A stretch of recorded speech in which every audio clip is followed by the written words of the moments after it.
Hello ladies and gentlemen, mambo vipi? Karibuni tena kwenye episode yako pendwa kabisa, sehemu ya pili ya The Classroom. Uko na mimi Anthony Mlelo almaarufu kama Trace Magno pamoja na Charity Aaron. So leo actually tuna sehemu ya pili ya darasa. Au sehemu ya pili ya The Classroom. Yeah. Unajua one of the challenge kama tulivyokuwa tumeongea juzi ni kwamba watu wengi inapokuja swala zima la kuelewa logic ya uwekezaji wa digital asset ambazo ziko kwenye ecosystem ya blockchain ni changamoto kubwa sana. Kwa sababu wengi walipokea idea za biashara hizi katika engo ya mihemko, imani bila uelewa. Kwa hiyo inabidi twende taratibu tujaribu kuwaonesha logic iko wapi, na logic sio program. Unajua kuna vile ni sasa tunaposema unafanya uwekezaji, kuna vitu unavyoweza kuviamua na kuna vitu ambavyo unatakiwa ufiti navyo kwenye mfumo. The same applied.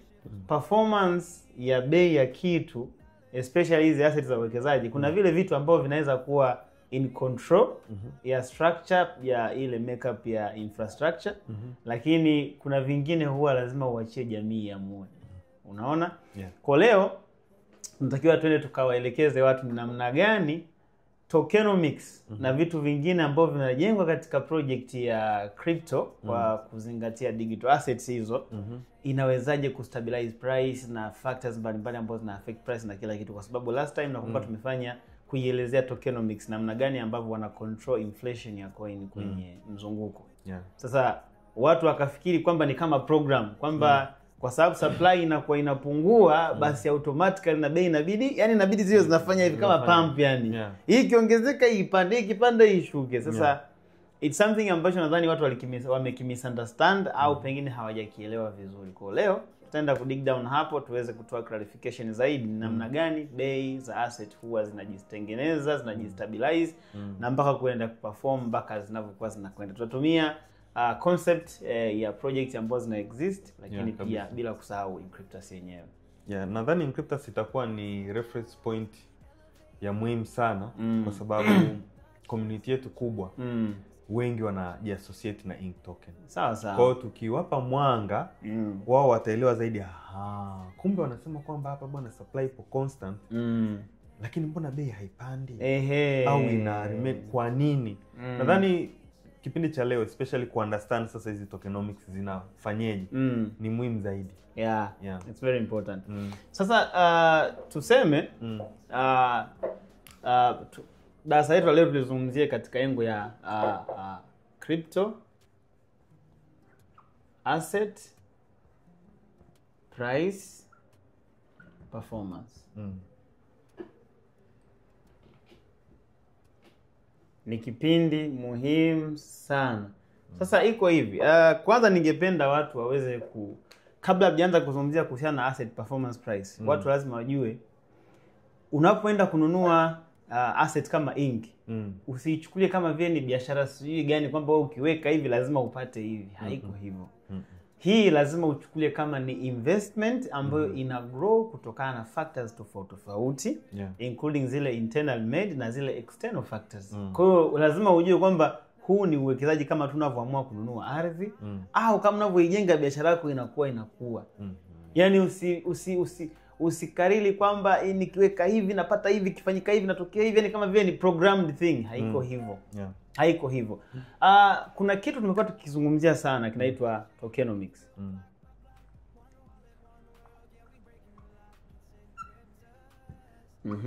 Tokenomics. Sasa tukizungumzia tokenomics, tunazungumzia structure ya kudistribute token kwa watumiaji katika mtiririko mzuri ambao tuna expect utasaidia kwenye kugroom price ya asset husika. Lakini lazima watu wajue kwamba tokenomics huaga ni smart contracted. Umeona? Huu mtiririko wa kugawanya token unakuwa umetengenezwa kwenye structure ya project, kwenye ecosystem ya project. Lakini je, hivi tokenomics ikiwa nzuri inamaanisha lazima bei ipande instantly au tokenomics peke yake itafanya bei ipande? Hapana. Mimi kwenye hilo swala napendaga kuelezea watu kitu kirahisi sana. Unajua tokenomics ni balance ya supply na demand. Yes, exactly. Sasa project kama project the aspect ya ile utility na inatumikaje ile project, adoption and everything, ile ina determine demand ya coin. Organic demand ya coin. Alafu supply sasa ndio ile ambayo tuna program bwana tuwe na coin kiasi gani, tuwe na nini. Tuki-expect kwamba with this kind of innovation ambayo tumeziweka, tunaweza tuka-predict uhitaji ukawa kwenye engo hii. Kwa tukisupply hivi, itabalance kutokupanda kupita kiasi au kutokushuka bila utaratibu. Yeah, exactly. Yes. Na nadhani hicho ni kitu ambacho watu wanatakiwa kufahamu. Na mwanzoni umehint vizuri kwamba kuna kuaga na vitu ambavyo tunaweza tukavicontrol. Yes. Hiyo ndio ile whole aspect ya coin zipo ngapi. Unaingia ngapi, all that stuff. Yeah. Lakini sasa vitu ambavyo hatuwezi kucontrol ni demand ya watu. Exactly. Wewe kweli unaweza kuwa na wazo zuri, una nia njema, lakini jamii unaolipelekea watalipokeaje?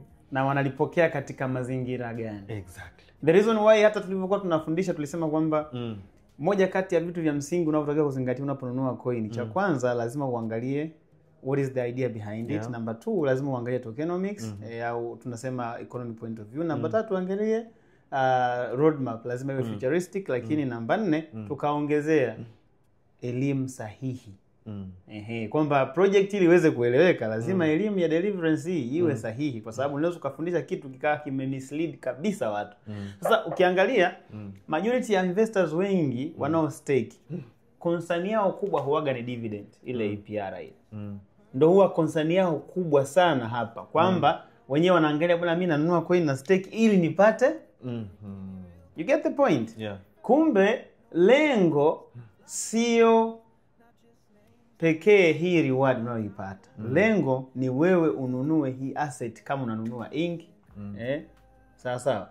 Kama unanunua ink, kama unanunua BTC, kama unanunua Ethereum, ununue kama unaona hii kitu it's like a piece of land I'm buying. Kwamba it's something ambacho I'm comfortable kwenda kukinunua, pesa yangu ikae humu. Na ndio maana pia hata tunawaambia watu pesa unayonunua kwenda kuinvest, kama mfano leo hii unaweza ukachukua mkopo ukaenda kuweka kwenye ardhi, if it is yes, then hata hapa nitakiwa upate sababu itakayo kufanya ufeel kwamba it's comfortable for me to take a loan, niweze kununua ink au niweze kununua Bitcoin au Ethereum. Na reasoning yako lazima ifate uhalisia, sio hype. Kwa sababu gani? The bad thing ni kwamba watu wakiinvest kwenye coin kwa sababu ya APR peke yake, kwa sababu natoa tu labda interest peke yake au zile dividends.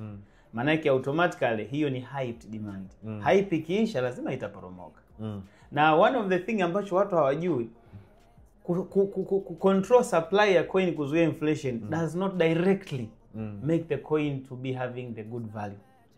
Kwa sababu swala la watu kununua, buying and selling pressure, it's something that comes from the other side of the ecosystem.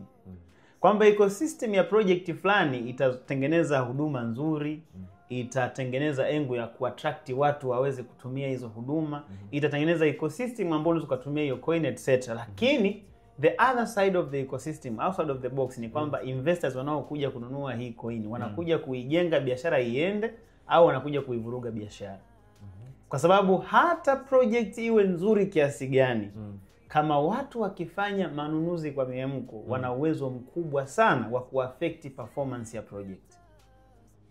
Kwa sababu leo hii fikiria kama watu wakiwa wananunua inki lakini hawajui kwa nini wananunua inki. Wao wamefocus tu kwa sababu ya interest pekee, zile dividends pekee yake. Maana yake automatically kuna uwezekano hizi dividends zikipungua, watu wanakapata mimi kwamba mbona dividends hizi zinapungua, basi mimi natoa hela zangu naondoka. The issue ambayo inatakiwa ikae kwa watu kwamba do you have a reason ya kuweza kuimiliki ink, Bitcoin, Ethereum even when the dividends are not there? Kunaona haja ya kuimiliki? If it is yes, then you are doing a right thing. Lakini kama sio, manake muda wako wa maisha ya kuinvest na kustake atakuwa na pressure muda wote.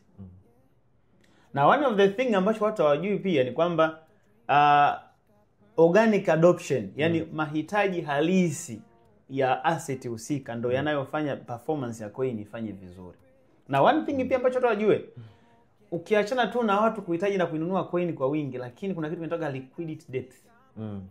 Kwamba kiasi cha pesa ambacho kipo kwenye mzunguko ambacho kiko kwenye liquidity, yani kwamba kiko flexible kuweza kuuzika na kununulika. Unajua kwa mfano ukinunua coins zako kazi stake miaka mitatu, that's not an liquidity. Ile sio liquidity. So liquidity. You get the point? Liquidity ni kile kiwango cha asset ambacho uko free kuweza kukiuza, yani unaweza kukiliquidate anytime. Hiyo ndio tunaita liquidity. Sasa unakuta bei ya coin iko $2. Inapanda mpaka dola labda 500 au dola labda 100. Halafu liquidity hii kupanda kwa hapa kumepanda kama mara 50, si ndio? 50 times. Half liquidity imepanda labda mara 10 times. This is a balloon. Kwa sababu lazima kuwe kuna ratio nzuri kati ya liquidity pamoja na bei. Bei inakuwa controlled na watu. Wanaonunua na kuuza, lakini at the same time inakuwa controlled na nini? Na tokenomics. Sababu ni collective factors. Kwa hiyo kuna wakati unaweza ukaona kwamba sasa kama coins zinaingia chache basi inabidi zipande. Is it realistic? Kama ingelikuwa ni program tunabonyeza kwamba kama coins zikiingia chache bei ipande, ingekuwa ni program, then this could have never been a business. Kabisa. Na kiuhalisia sio kwamba haiwezekani kutengeneza kitu kama hicho. Scammers they can do that to impress you. Kwa sababu lengo lao linakuwa la muda mfupi. Lakini biashara halisi lazima iende ikijitengenezea mtiririko wa kupanda bei ambao uko stable, including kutengeneza stable zone. Kwa mfano, let me delete here.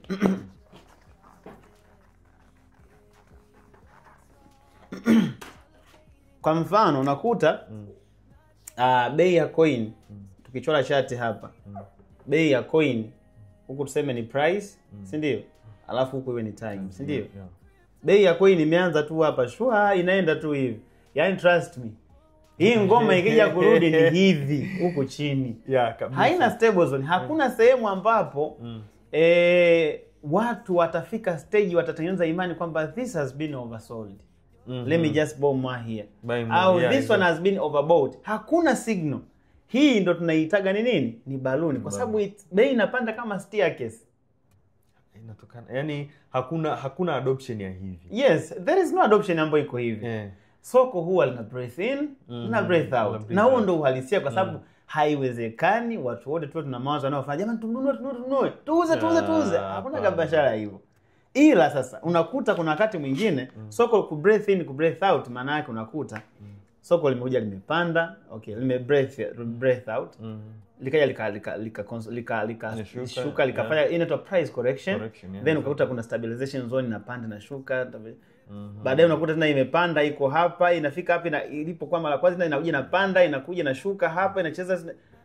This is hapa consolidation tunazitaga ni kama stable zone, kwa sababu manake hii ni sehemu ambapo watu waliweka pesa nyingi. Kwa hiyo liquidity depth ya hapa ni kubwa. Unaona? Ikaja ikapanda ilipofika hapa labda ikaconsolidate kwa sababu labda ya huku. Kwa hizi zone ni zone ambazo watu waliweka pesa nyingi.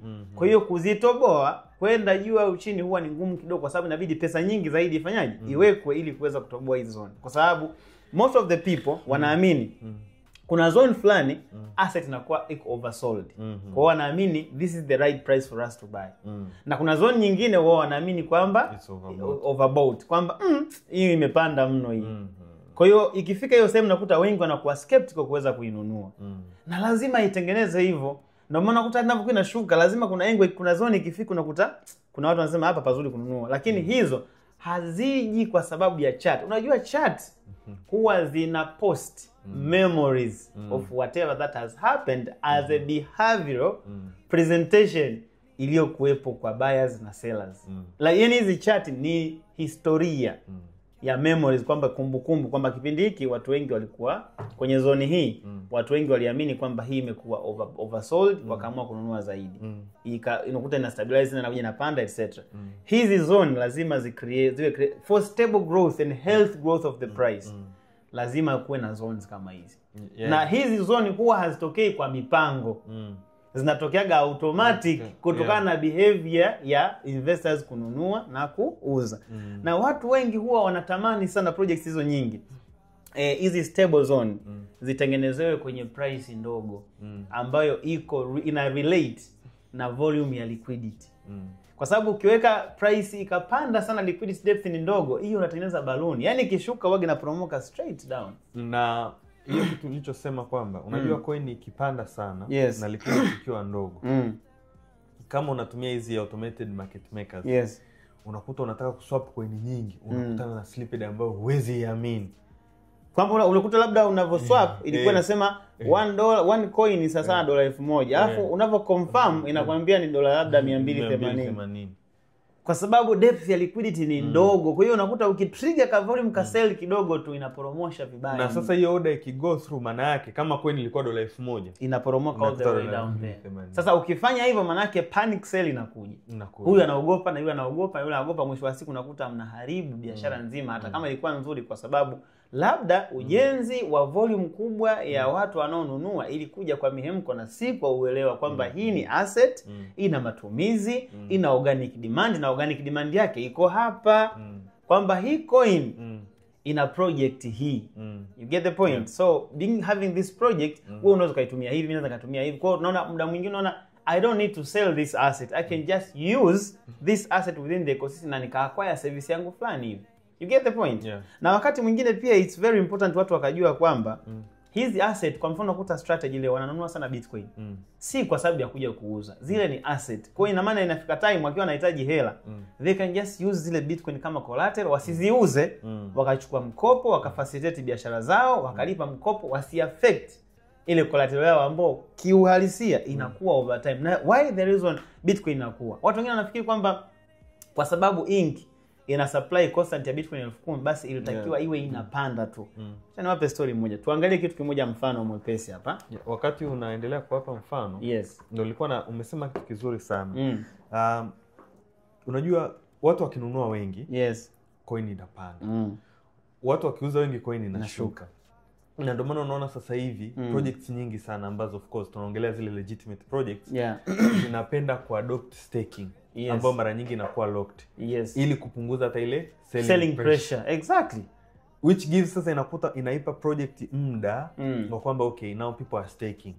Inabidi tutafute liquidity tuongeze. Yes. Kwa hiyo unakuta the liquidity is growing, pamoja na consumers wanaongezeka. Na ile time ambayo mtu pengine alikuwa ameanza biashara kwa mihemko, kwa kuwa assets zake amezilock, labda atatafuta time ya kusoma baadaye, anakuja kumbe I did the right investment. Kwa unakuta ile maamuzi yake ya mihemko yamekuwa controlled na ile nini, na ile locking. It's a business strategy, kwa sababu hata wanaotengeneza hizi project wanajua kwamba watu wengi wanafanyaga maamuzi by emotions. Kwa you need to take them through later. Taratibu unaanza kumwambia bwana umuhimu hapa uko hivi. Na hata Bitcoin, it was one of the best projects. Na mfano leo nataka kutoa mwaka 2017 wakati Bitcoin inafanya halving. Ilipofanya halving, kumbuka kufanya halving kwa Bitcoin inapunguza 50% ya coin mpya zinazoingia kwenye mzunguko. You get the point? Lakini Bitcoin ilishuka kwa asilimia ngapi? 80. Sijui kama mnapata point hiyo. Yaani kwamba fikiria. Tena hapo Bitcoin zenyewe zinazoingia zinaingia kupitia miners peke yake. Huko tunaopewa ni wengi kwa sababu ni proof of stake kwenye INC kwa mfano. Sasa fikiria Bitcoin ilishuka kwa 80%. Na hapo ndo muda ambao supply yake ilipunguzwa kwa asilimia ngapi? 50. Ilitoka $19,000 mpaka $3,400. This is more than 80% drop. Sasa hii inatupa tafsiri gani? Kwamba okay, coin zinazoingia sokoni zimepunguzwa kwa 50%. Sasa mbona imeshuka kwa 80%? Unakuja kugundua kwamba kumbe kuna factors nyingine ziko nje ya uwezo wa ecosystem ya project, kwa sababu it's a social consensus. You get the point? Kwa hiyo social consensus huwa inatokana na organic adoption ya matumizi ya asset husika, kwa sababu watu wameelewa the reason beyond price tag chasing, au kama ni beyond rewards of the staking. Ndio maana leo hii watu wengi watu tunawashauri, unaponunua INC usichukulie kama ni biashara ya muda mfupi, nafanya tu namaliza naenda kufanya. When you are investing in a crypto assets kama INC, Bitcoin, you should take them kama assets. Ni biashara ambayo inatakiwa uifanye, uje uiridhishe kwa vizazi. Na issue ya bei kupanda sio kwamba ni issue ya kutokea overnight kama vile ni program, yani kama baiskeli, kwamba tupo kwa sababu tunavyotegemea supply ya INC iwe controlled, kwamba supply kishuka demand kaongezeka basi automatic. Ile ni mpango mkakati wa kwenye ecosystem. Lakini what's going to determine the performance kabisa, maana yake itategemea watu wana react vipi. Kama watu wakinunua ink wakiwa wanategemea kwamba nipate rewards peke yake, manake obvious hawataona umuhimu wa ink kama ink, watakuwa wanafukuzia tu ile rewards peke yake. Unaona? Kwa hiyo watu wako very concerned kwenye kupata something ambacho kina satisfy mioyo yao na hisia zao. Lakini hawataki kwenda kwenye uhalisia kwamba leo hii mimi nije nikwambie bwana coin inatakiwa ipande hivi, yani kama hii supply inashuka yeye ipande. Unatengeneza liquidity ya aina gani, au unatengeneza price ambayo ina ustability kiasi gani? People will see it as an asset, ama wataona kama vile it's a lottery bob au lottery card kwamba impatie faida hivi kesho ipo kule. And how long do you think hiyo akili hayo mawazo ambayo uko nayo yanaweza akafanya hii project ikaenda muda mrefu? Ndo hapo tunarudi pale pale kwamba watu hawajui kwamba performance ya kampuni kwenye assets is not about the company only, it's about the community members as well. Ndio maana wanapenda kutoa mfano. Kwa mfano leo itokee whether ni kampuni kama CRDB au Tesla au Microsoft, leo kila mtu anayemiliki hisa sema bwana mimi nataka niuze hisa, kitatokea nini? Yaani tena hapo umesema nimekumbuka. Yes. Watu ni kitu ambacho hawajui. Kwamba yes you can have a very good project. Yes. Lakini watu wakitaka, if they want to get out. Yes. Yani kwa sababu mwaka 2008 kwenye ile market crash kuna benki moja inaitwa Lehman Brothers. Yeah. It was the third largest bank in America. Okay. Sasa kipindi kile cha market crash inatokea walikuwa very exposed. Yeah. Kwa hiyo watu wakaanza kuuza hisa na watu wakataka kuanza withdraw hela zao zote. The bank died. Kama hivyo tu. Hivyo tu. Pressure kila mtu anajifikiria yeye. Lakini kama wangeamua, wangekuwa wanajua kwamba tukifanya hivi tunaua kampuni, pengine wangeweza kuteka low down the pressure and then ikakama up strategy ambayo iko calm, wakasaidia benki endelea kusurvive. Lakini and the bad thing, benki zikicrash si kwamba mnarudishiwa pesa zenu, kwa sababu depositors insurance huwa inategemea na nchi. Watu wengine wanahisi labda benki ikizingua basi mnapewa hela. Inategemea depositors insurance ni kiasi gani. Kwa mfano Tanzania sijui ni kiasi gani.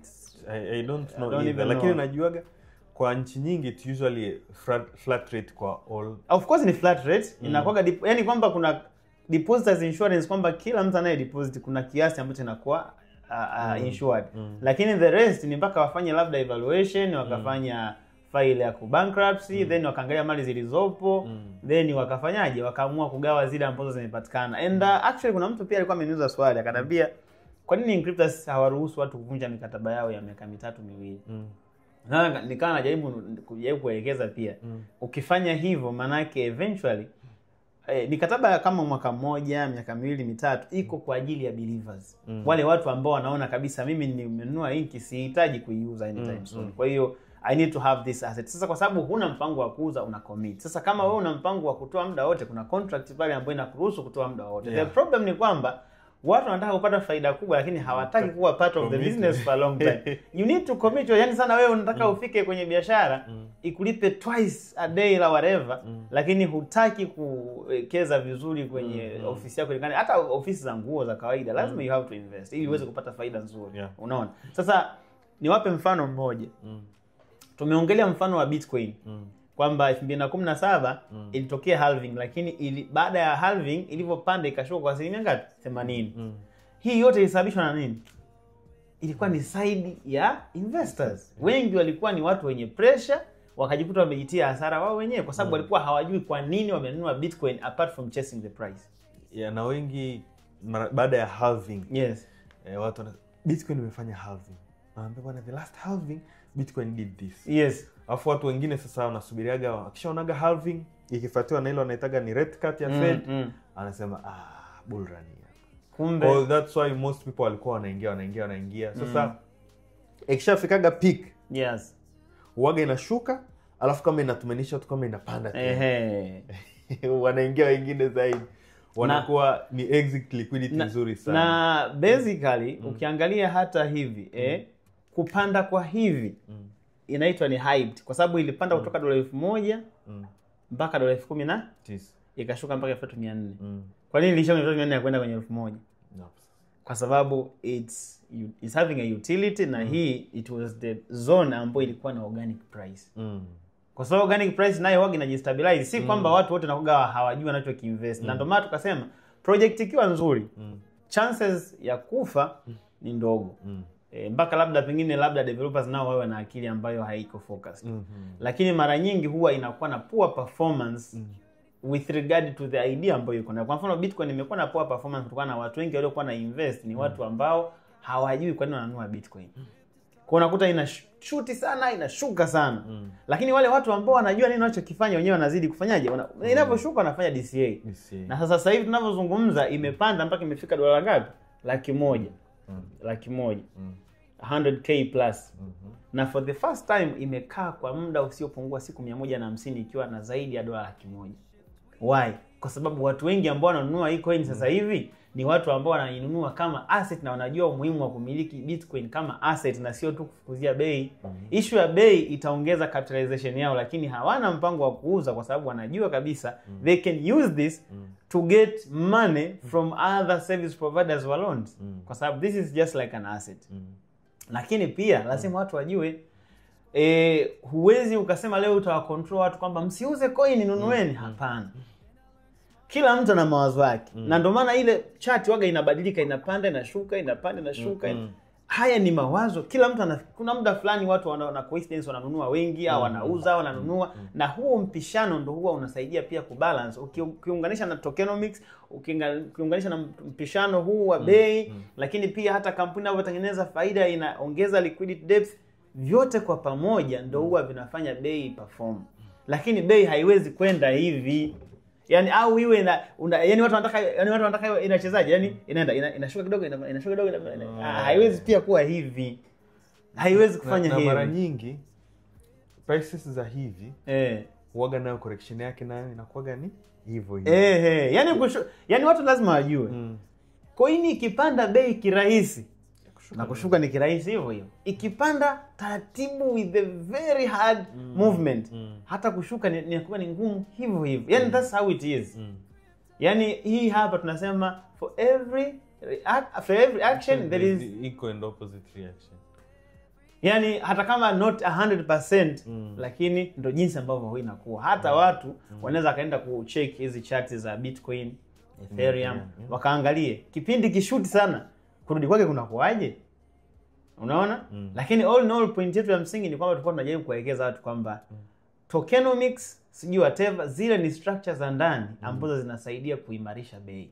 Lakini performance ya coin sio kitu cha mtu, yani cha upande wa kampuni tu, kwamba wewe unakaa uko emotional, mbona faida tunatakiwa ilipo mbona bei inatakiwa ipande, inatakiwa iwe hapana. Ila ukitaka wafanye hivyo wakuridhishe wewe, it's possible. Kutengeneza bei squeeze, mbona watu kazi rahisi sana. Mtu anaweza kaamka tu nataka mnalia bei nataka iwe $2, anaishuti tu anaiongezea liquidity, inki anazipunguza anazipandisha. Na kuna watu wengine wanasema kama project liquidity yake haijawa locked, hiyo project hata mimi siwezi kuwekeza. Yani hizo ni akili ambazo kwa mtu wa kawaida, kwa mtu ambaye anajua, uwezo kaanza kujaji coin kwa sababu imelokiwa liquidity. Kwani mamemeko ni mangapi liquidity yake inakuwa imekuwa lokiwa afu yakafilisika. Ukiangalia Mantra sijui nini, ile FTX zote liquidity yake ilikuwa imelokiwa. Sijui hata hizo Libra zote zilikuwa zimelokiwa. Lakini nikwambie Uniswap hawajaloki liquidity yao na imefanya vizuri, na mpaka kesho inafanya vizuri. Bitcoin wakati inaanza hawakuloki liquidity yake. Kuna hata Ethereum they didn't lock liquidity. Kwa hiyo at the end of the day kulock liquidity, kama unajua scammers sometimes they look on what you are emotionally driven on. Na wanatengeneza, kwa mfano utaanza sijui charts, kutengeneza sijui nini, wanatengeneza tu. Yani mimi sijui watu, unajua they are looking for indicators ambazo sio. Exactly. Yani kama unataka kutafuta project nzuri, kuna vitu vya kuangalia, sio kwamba eti wamelock liquidity, sijui wanzilishi. Yani kuna vitu ipande haraka. No. Yani na kwa mfano hiyo ya kupanda, I think 90% ya wale watu ambao tulikuwa tunazungumza ambao ni kati ya wale watu milioni 600 mpaka 700 ambao wamekuwa na matokeo mabaya, ni zaidi ya 70%. Wengi unakutaga huwa wanafanya investment kwa kuangalia bei. Akiona coin imepanda kwa $5, iko 10, hii coin nzuri jamani, iko 20, inapanda kwa nini? Is it a hyped price or organic demand inafanya coin ipande hiyo? Kwa hiyo watu wanapokuwa wana invest kwenye hizo coin wajiulize kwa nini ardhi huwa zinapanda bei. Ukienda saa hizi Kibamba ardhi square mita 400 na ukija Dar square mita 400 na ukienda Masaki square mita 400 bei ni tofauti. Kwa nini? Nakati ni ardhi ile. Yep. Have you ever asked yourself why? Nini kilifanya bei ya Masaki ikapanda, ya Kimara labda ikawa hapa na ya Kibamba ikawa hivi na kule sijui Kidongo Chekundu labda ikawa hivi? Nini ambacho kilifanya vile? Kama issue ni ardhi tu, kwamba ardhi na uhitaji. Kwa nini ziwe na bei tofauti? Unakuja kugundua kwamba mahitaji. Mahitaji, na kwa nini mtu akimiliki ardhi Masaki anaweza kukaa bila hata kuijenga, lakini yuko comfortable, anajua kabisa pale nimeweka hela yangu. You get the point? Yeah. Lakini tofauti na akinunua ardhi labda sijui wapi, anaona kama vile kama anachelewa hivi. Hata coin ni hivyo hivyo. Unapoenda kununua coin usichukulie kama vile mimi naweka hivi wiki ijayo nipate hivi. Ni asset. Ina take time to grow, na the reason of growth ni collective of factors including organic adoption. Yani ule uhitaji wa matumizi wa kile kitu ndio huwa kinafanya thamani yake ipande kwa uhalisia, lakini sio kwa mihemko. Tunaweza tukasema kwa mfano kuna kipindi fulani kulikuwa na ilikuwa ile biashara ya ufuta sijui. Watu wali hai biashara ya ufuta inanipa sio ina hela ina nini na nini. Watu wakafanya investment ambazo was unrealistic, lakini uhalisia je, ufuta kuna hitajika vile? That's the question. Watu walikula hasara vibaya. Kwa hiyo at the end of the day lazima tujue vitu vinavyotokea kwenye maisha ya kawaida ni the same na vinavyotokea huku. Sema utofauti huku viko more digital huko, lakini unakuta factors ni zile zile, kwa sababu the main characters, the main players ambao wana uwezo wa kufanya kitu kifanye vibaya vizuri, apart from wale wanaotengeneza innovation, lakini hata wale consumers yes exactly. wanakuwa na nafasi kubwa sana. Na umenikumbusha leo, unajua natoa mifano ya 2008 because ni kitu ambacho recently nimekuwa nikikifuatilia. Kitu ambacho kilisababisha market crash ya 2008 ni kitu anakiitaga housing bubble.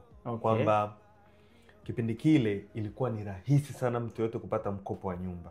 Even with 0% down, yani huna hata 100 unaandikishwa nyumba yako hiyo hapo.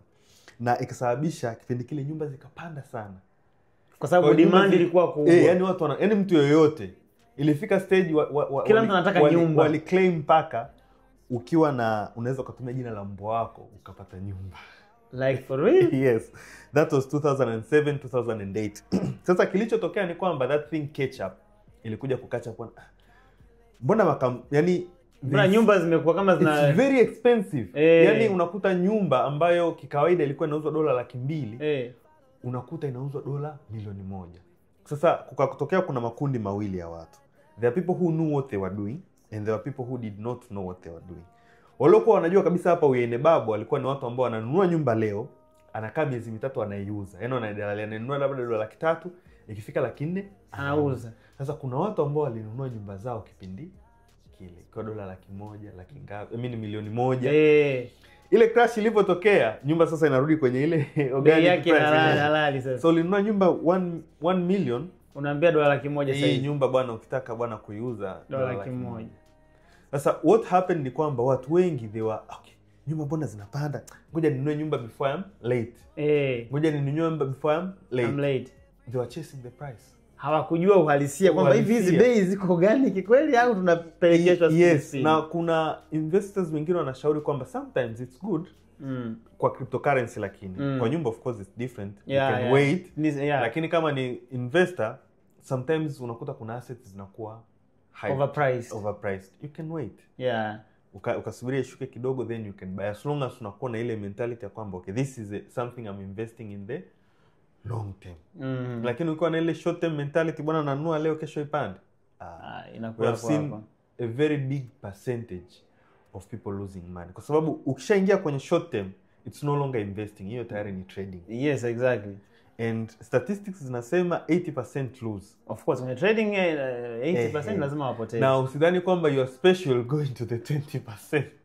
Hicho ni kitu ambacho watu wengi wanajifariji sana kwamba labda mimi nitakuwa mmoja hao 10% au 20%. People who are successful in trading, they have resources ambazo wewe huna access nazo.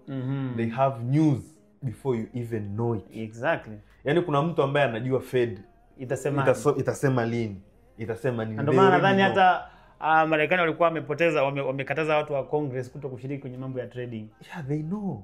Yaani unakuta mtu tayari anarispo ukisema kwamba okay, mimi na focus in short term. Wewe ni trader, tena ni trader wa kugamba kwa sababu hauna facilities zote ambazo very bad disadvantage. Lakini ukisema okay fine. Now hizi kumbe ni asset bwana. Kumbe crypto ni asset. Bei inabadilika. Kwa hiyo I cannot guarantee my returns, lakini najua in the long run the price is going to go up. Exactly. Na ndo maana mara nyingi watu tunawaambia watu kama mtu unaenda kufanya investment, cha kwanza kinachotrigger kwenye mind yako lazima trigger long term. Exactly. Yani kwamba ukisha trigger investment you have to think of a long term. Na ukishafikiria long term lazima ufikirie sustainability. Sasa sustainability tunakuja kutokana kwenye nini? Ni mtambuka. It starts with the ecosystem ya project, lakini at the same time inaenda upande wa consumers.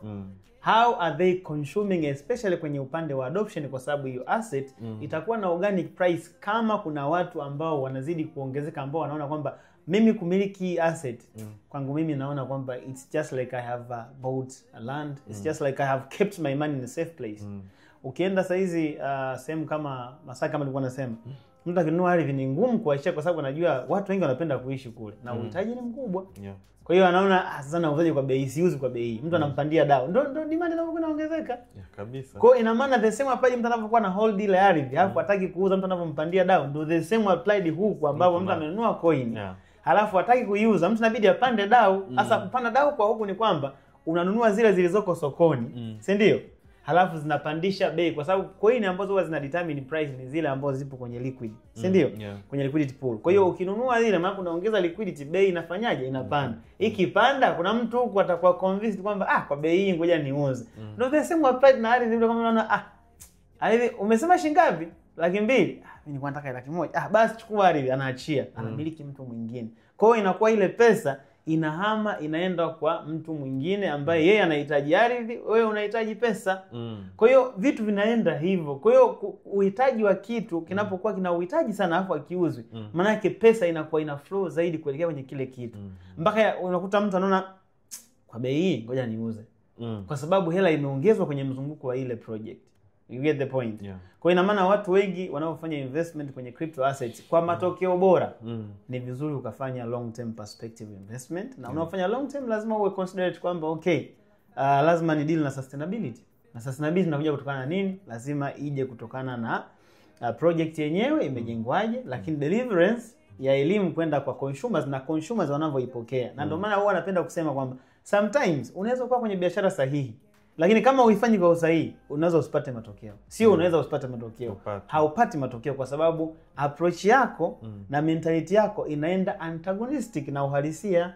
Sasa one of the things ambao tunasema kila wakati ni kwamba there are things that you can control, lakini kuna vitu ambavyo huwezi kuvicontrol. Lakini unaweza ukaona kwamba kwa jinsi hiki kitu kilivyo, with this kind of understanding na watu wanavyoiadopt, basi the organic chance ya kugrow kwa hii project ni kubwa kuliko uwezekano wa kulose. Na ndio maana unaona kama sisi Inkryptus marketing team tunajitahidi sana kutoa elimu watu wafanye uwekezaji kwenye digital assets kama Ink wakiwa wanajua kwa nini I'm buying this. If it's only about the price chase, then you are doing a wrong investment. Yani you have to take like okay, this is a business ambayo nitaenda kuifanya for years.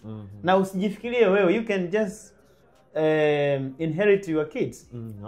Yes, you can just let it to your kids, grandkids, etc. And leo hiyo ukakaa ukaanza kusema kwamba Bitcoin itaishia mwezi fulani. How? Who does that? Kwa hiyo unakuta Bitcoin itakuwepo, utaiacha, utawaachia wajukuu waendelee kutumia. And I think pia kuna haja ya watu kuendelea kujifunza ili waweze kupata ukubwa halisi wa maana ya investment. Leo hii unaona watu kama kina Tim Draper, kina Elon Musk, the bigger percent ya pesa zao na utajiri wao unakuja kutokana na kumiliki hisa kwa muda mrefu wa kampuni ambayo ina uhitaji. Kwa mfano Tesla wakati inaanza ilikuwa na mtaji wa shilingi ngapi? Ndogo sana, lakini kwa nini Elon Musk amekuwa bilionea? Kwa sababu Tesla yeye alikuwa anamiliki shares nyingi. Kwa unakuta watu ilivyo demand ya magari ya Tesla na watu kanunua shares, akaenda kamishia SpaceX. SpaceX ndio kampuni pekee ambayo inapeleka vyakula kwenye space, inatumika na serikali ya Marekani. Wataona hii ngoma ina demand hii, wananunua hisa zake. Ndio jinsi jamaa anazidi kuwa tajiri. Kwa sababu yeye hisa zake haziuzi.